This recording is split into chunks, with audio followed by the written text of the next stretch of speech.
So I'm really very pleased to introduce to you a very special guest. Will be the guest speaker on our Central European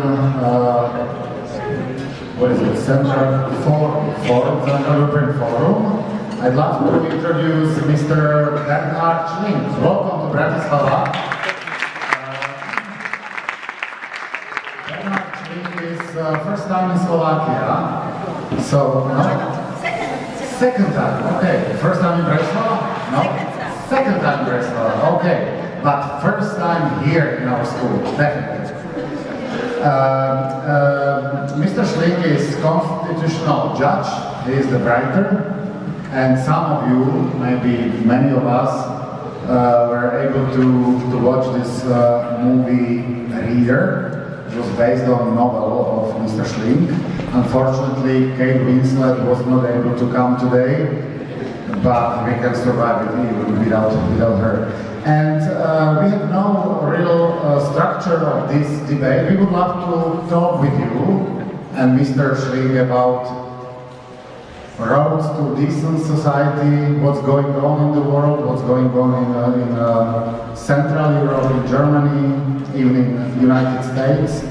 So this will be intro debate between Marta Šimečková and Mr. Schlinkom, and I'm sure you will join us. So welcome again, and please.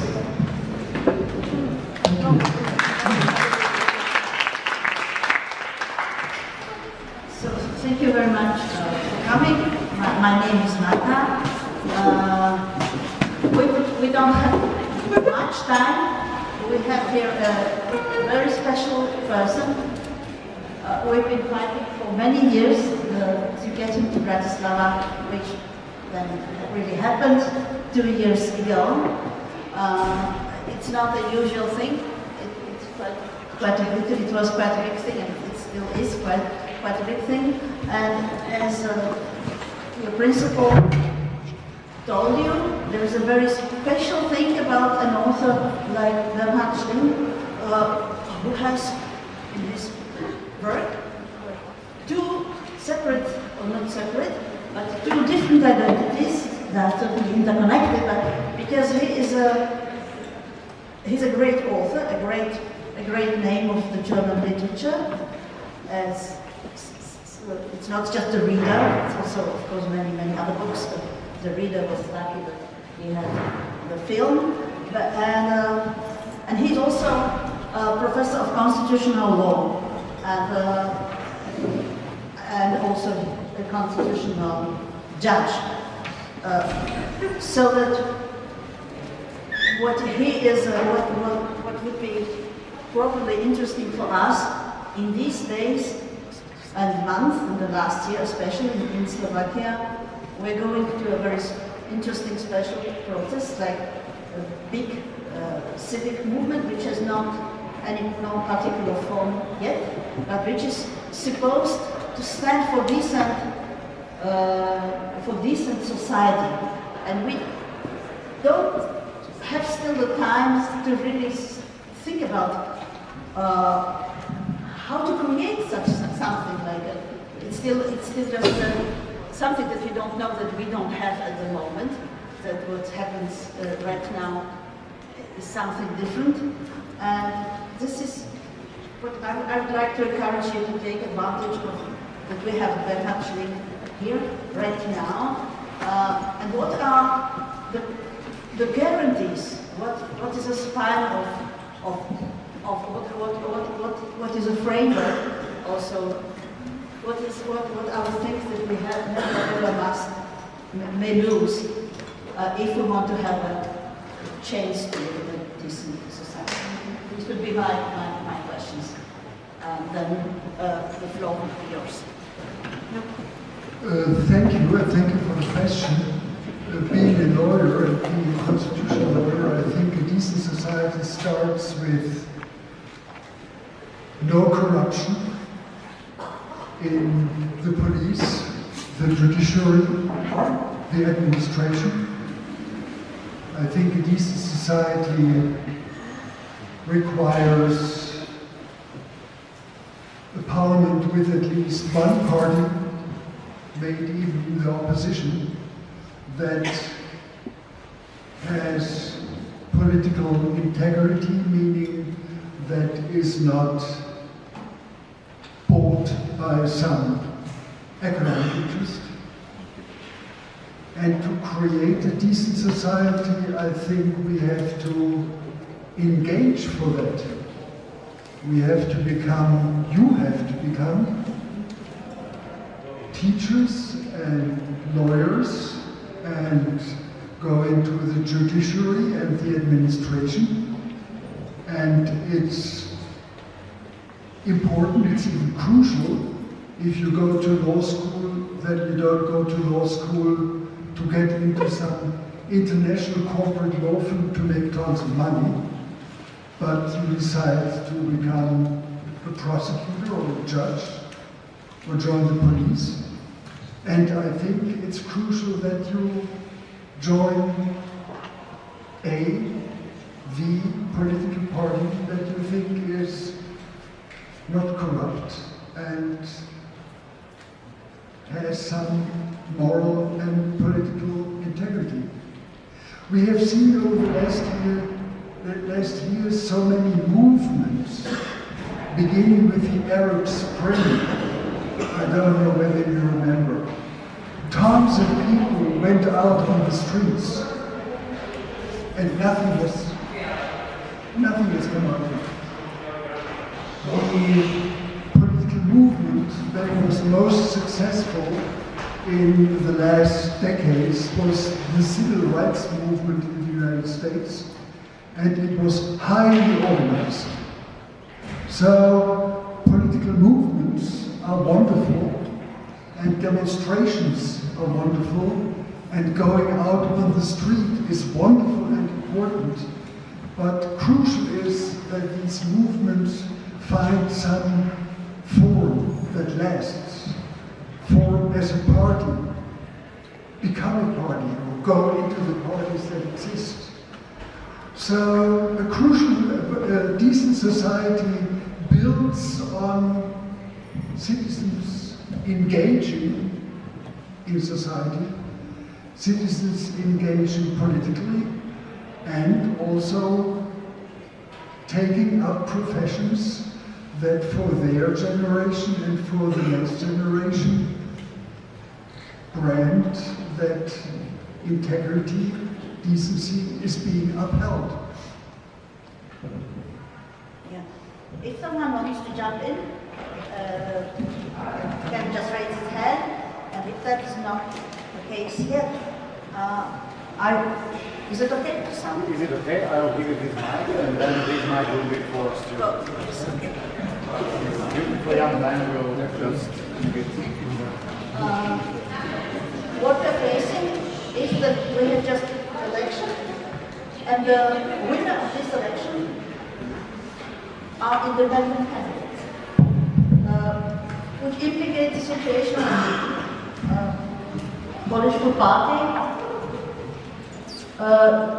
becomes a dirty word. A dirty word. And even those independent candidates who the government wanted to support, they were really doing everything to show that they had nothing to do with them, and they rejected that support because that support would trigger them. It would only diminish the chances. So that the crisis of the political system is, this is what we are in. We are in an absolute crisis of political system, of growing distrust to every kind of political structure. So what to do in this situation? I mean, everything I learned about Slovakia recently, I think is great. I think the response to the murder was truly impressive, and what I learned about the outcome of this municipal election is encouraging. And when I learned that there will be another big demonstration this afternoon to respond to these insinuations from the government, that's all great. At the same time, I think experience teaches us that a movement and even independent candidates that win, that don't finally form into a political party, have a hard time to really make an impact in the long run. So I don't know well enough what parties you have, maybe tiny parties that might become something, and they need all the support, but without getting into the shape of a party that then can get into parliament, that then can form a faction. These movements are always in danger of losing it over time. And if maybe a bit personal, would you go in this situation? Would you go to be involved in politics yourself? Would you do that decision? Would you make the decision to go into politics yourself? To enter a political party, run somewhere, election? I'm a member of the Social Democratic Party in Germany since 1970 something. And there were times when I was more active and there were times when I was less active, but I never stopped being involved one way or the other. And I was frustrated by the party again and again and again. The parties are frustrating. They are.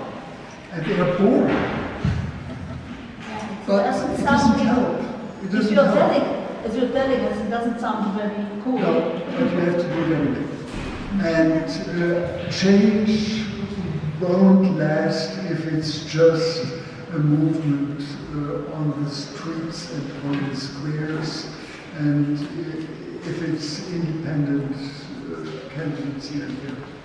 But I've learned that in Bratislava the new mayor has a faction in the municipal council, so that's crucial for independent candidates.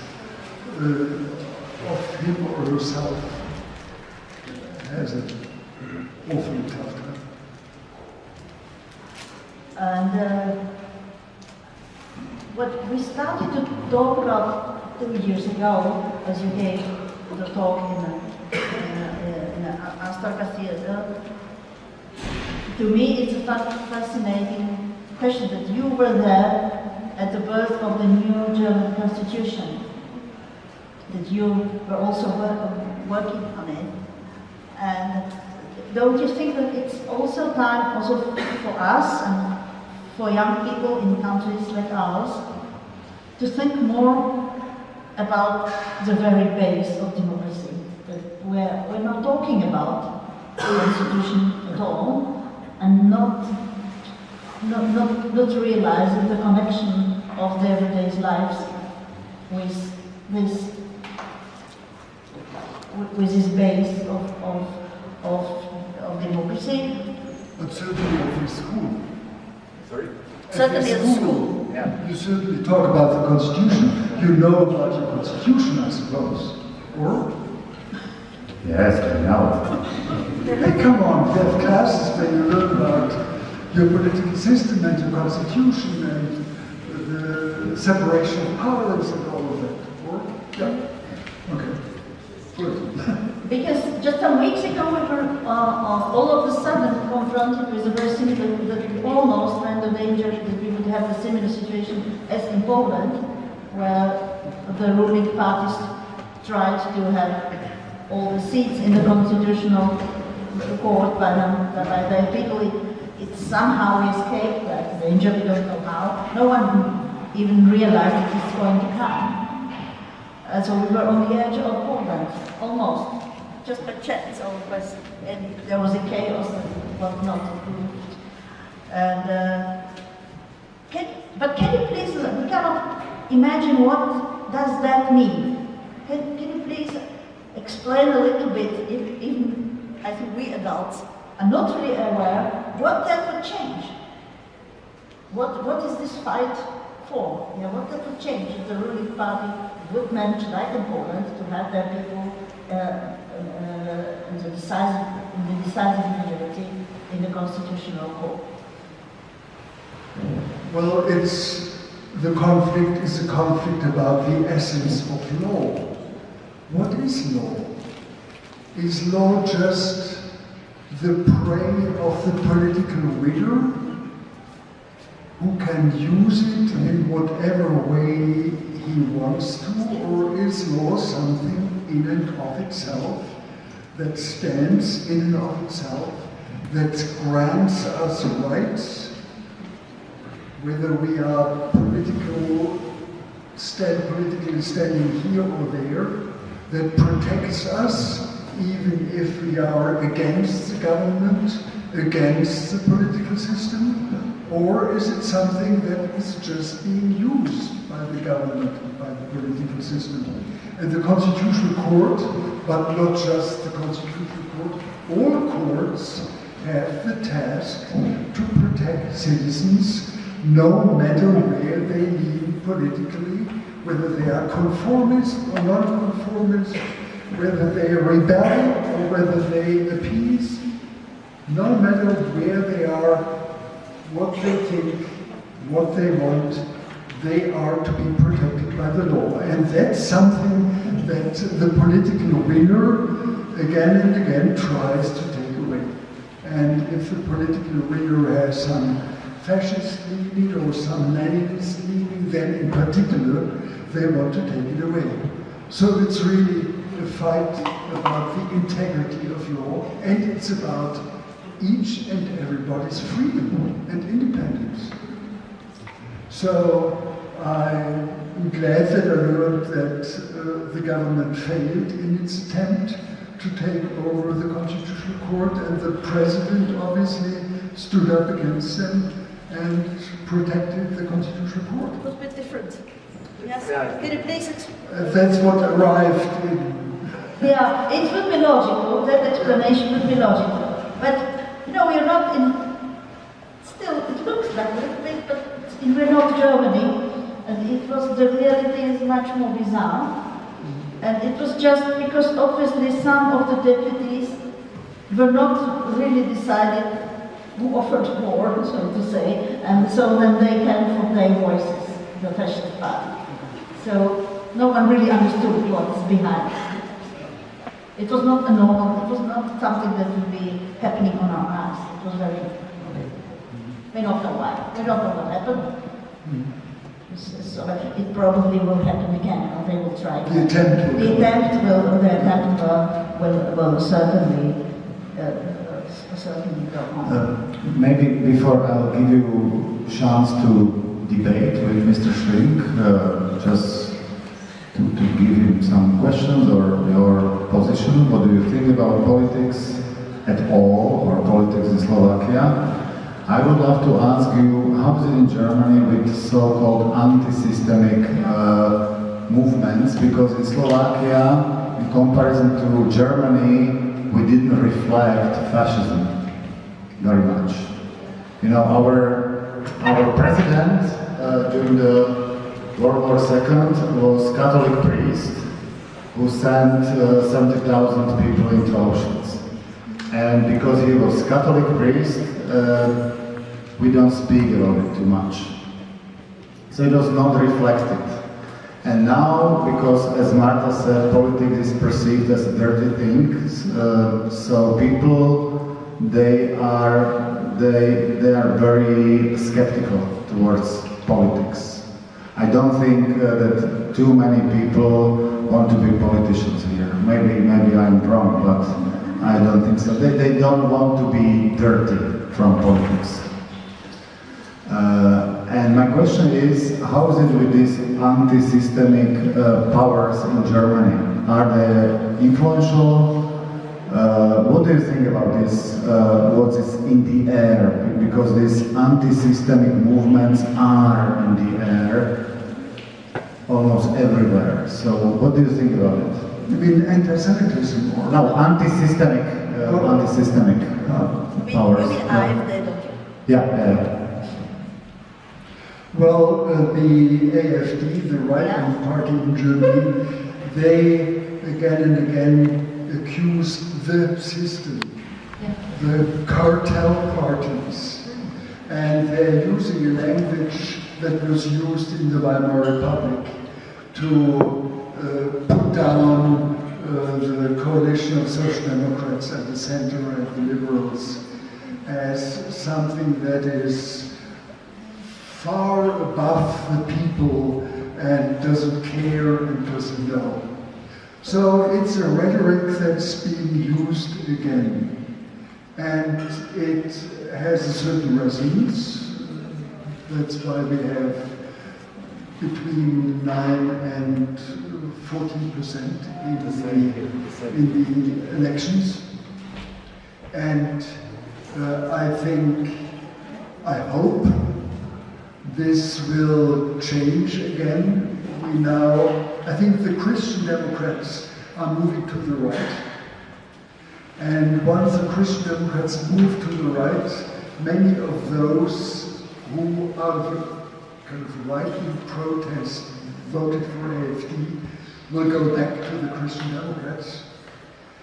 So I hope the AfD won't get much stronger than it is right now, but rather weaker.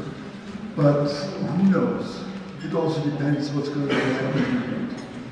It is part of a bigger movement. It's a movement that we see all over Western Europe and even in the United States. So I don't know what's coming. But I mean, politics has become a dirty word. I think one really has to realize if you don't take care of politics, politics will take care of you in ways that you won't like. That's what's going to happen. So it's simply, you can't keep out of it. You can't keep out of this dirty game. The dirty game is being played, and it's prey, it's victim, the mass that will be maneuvered. From you the freedom will be taken, and from you the money will be taken. So it's nothing you can keep out of. It's just not possible.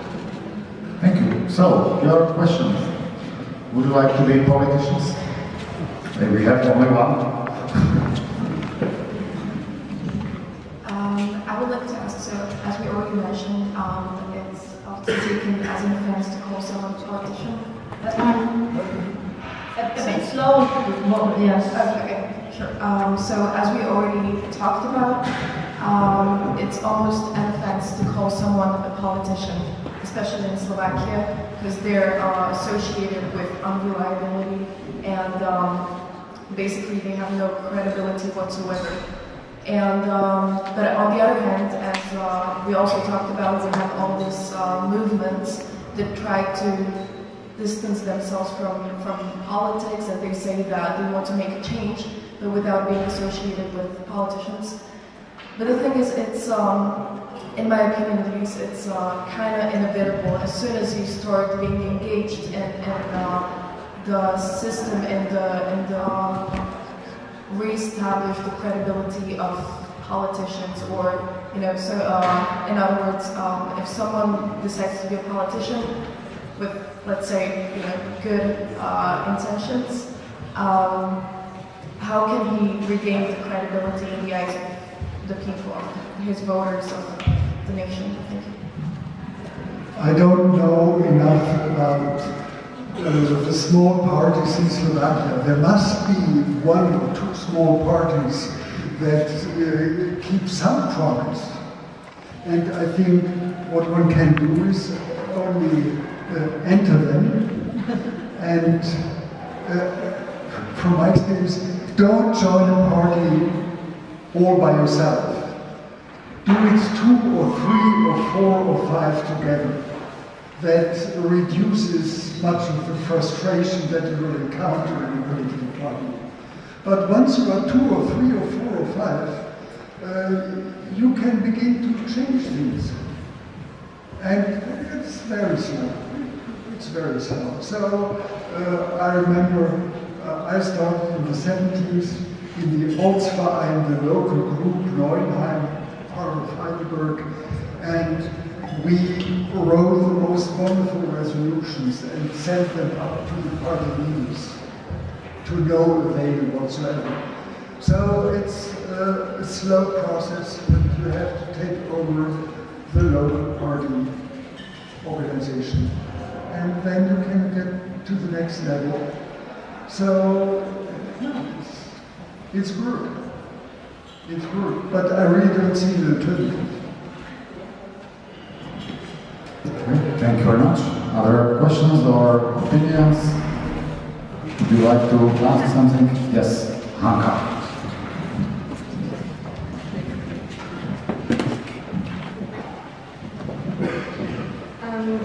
Thank you. So you mentioned that we should become lawyers and found political parties, and to some extent I agree with you, but on the other hand, I was wondering, why can't the change come from underneath? Why do I have to be the one that really pulls the strings? Why can I start a small movement that slowly spreads and makes the change gradually? Thank you. Society lives in and through its institutions, through its schools and universities and its courts and administrations and its parties and its parliaments and its unions, etc., etc. And a movement that doesn't find its shape in one of these institutions just can't have enough an effect. And without having an effect, it loses its momentum. That's just the way it is. And the momentum is, a movement has a momentum for some time. Just remember how long the Arab Spring lasted.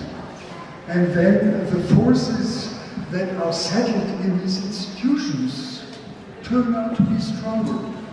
Because the movement is loose and people come to join and then they walk away again and maybe they return but maybe they don't. So an institutional shape is important. So you say it may start as a movement, but then it takes shape as a, for example, as a political party? As a political party or by joining political parties. And also, it's crucial who becomes a teacher and teaches the next generation. And who becomes a justice or a judge. Am I as a teacher part of a movement or a structure? As a teacher, you're part of an institution. And I think it's important that out of a movement, people join parties, people become teachers, people become lawyers and join the administration and the judiciary. I think that's crucial to change society. Thank you. Another question? Opinion? Yes, two guys. I'm happy that we have also men here. I have a question. So, simplified, you said that what makes a good state is integrity in politics or corruption. But is it truly possible to have a non-corruptive government in today's world full of greed and, is it really possible actually to have a non-corruptive political system? Of course it is. Of course it is. I mean, look at countries like Switzerland or even Germany. As much as I don't like about my own party, the SPD, and other parties, Angela Merkel certainly is not corrupt. She doesn't take money from anybody. She tries as well as she can, and we may see her politics as more or less successful. That's a different story, but she certainly doesn't take money. And in our other parties, I have my doubts about the AfD, because it's a party where there are many dubious figures, so I don't know, but the other party thinks there's corruption. Politics may be better or worse, but there's no corruption. In Switzerland, there's no corruption. And yes, politics without corruption, that's possible. Do you think corruption, level of corruption is somehow connected with wealth of the country, that countries with poorer countries, there is a higher level of corruption? Is it about money, or are there some other things which are important if you measure corruption in the countries? I think it has many reasons. So if I learn from you that politics is dirty and nobody wants to join it, so those who are going to join probably think this is a dirty thing, and why shouldn't I make some profit in this dirty area of life? So it depends on how society looks at politics and looks at politicians, and the wealth of the country may play a role too, sure. And tradition, maybe, I don't know how corrupt the communist political system was. Maybe there was some corruption.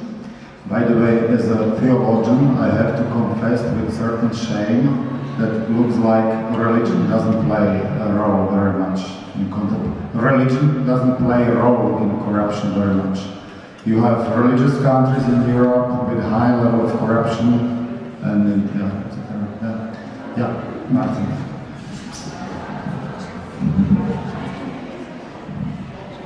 Hello. So I had multiple questions and multiple follow-up questions, but I will ask one that is relevant to this discussion right here.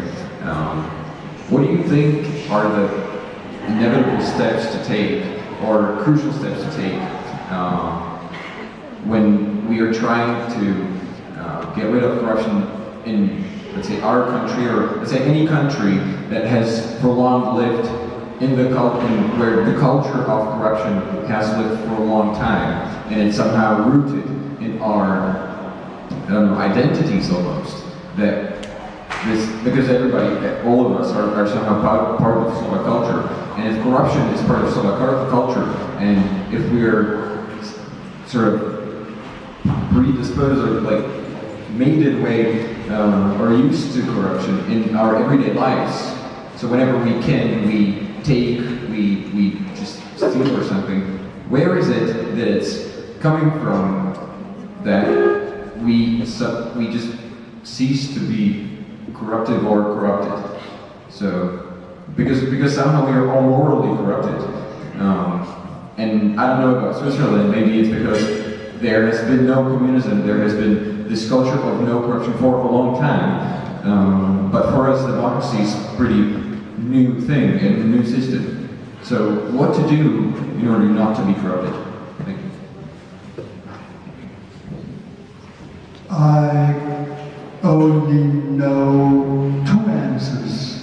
One is, and that may not be very satisfying right now, there are organizations that specialize on how to fight corruption.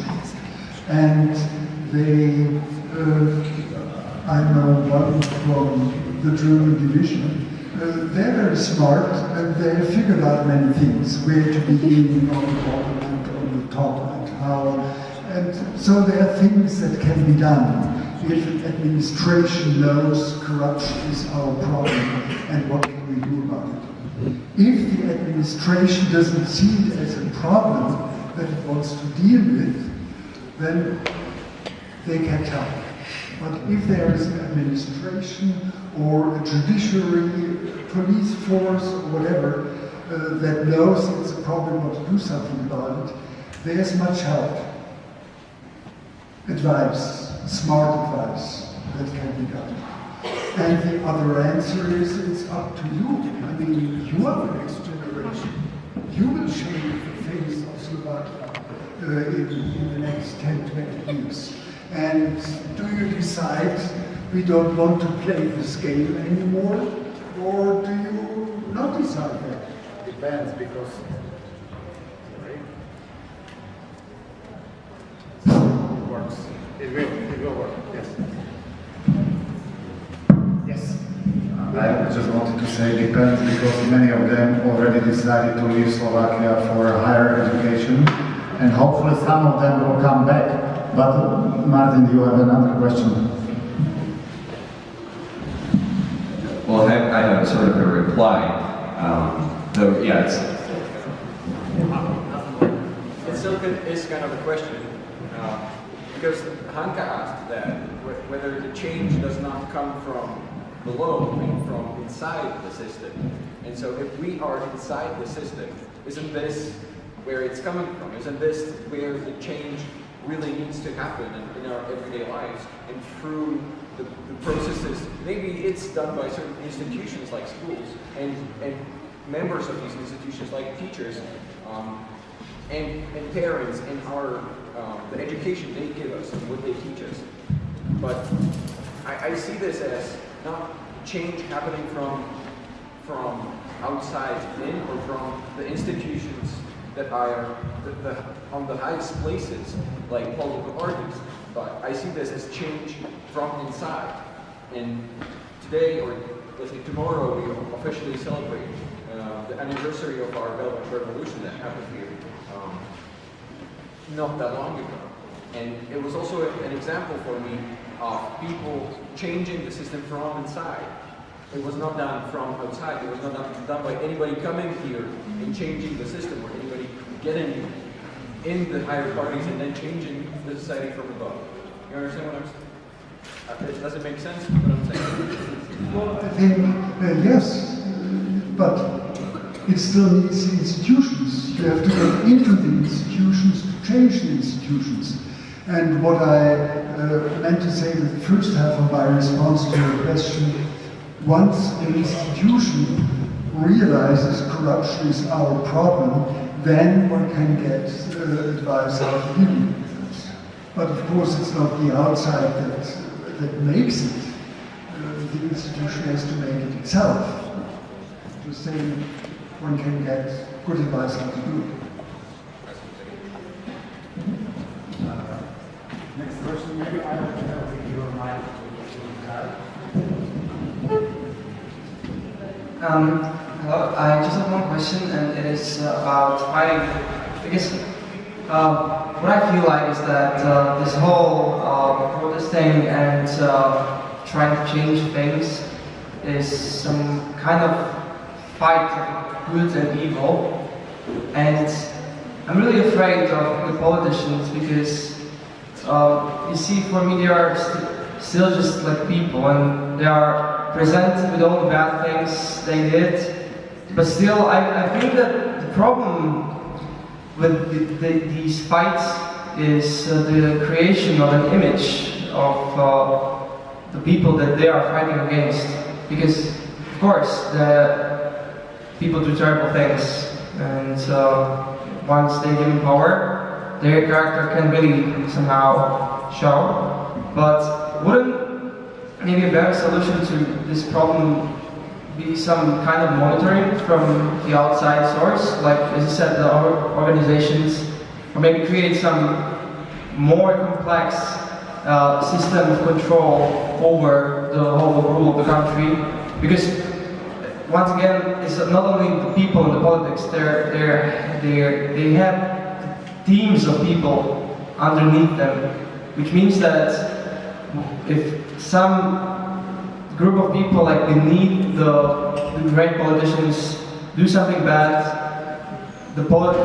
their heads won't be chopped off by the media and the great public, right? So I believe that maybe this, or what do you think about this concept? That you actually create some I don't know, kind of a team of psychologists who will look after the politicians, so they,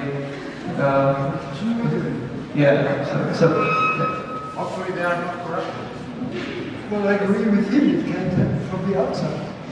It can't happen from the outside. And just see how the European Union tries in Poland and in Hungary from the outside to make sure that the rule of law is observed and that the political system functions somewhat according to the standards of the European Union.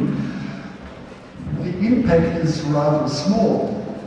From the outside, you can do it.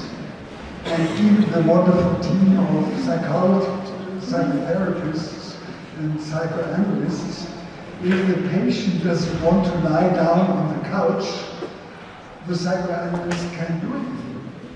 So, no, I think it has to, well, I'm sure it has to happen from the inside, from the bottom up. I'm afraid this was the time for the last answer, last question. So thank you very much for coming here.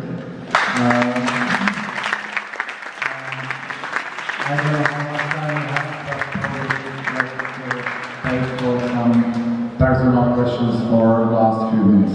Thank you very much for coming once again.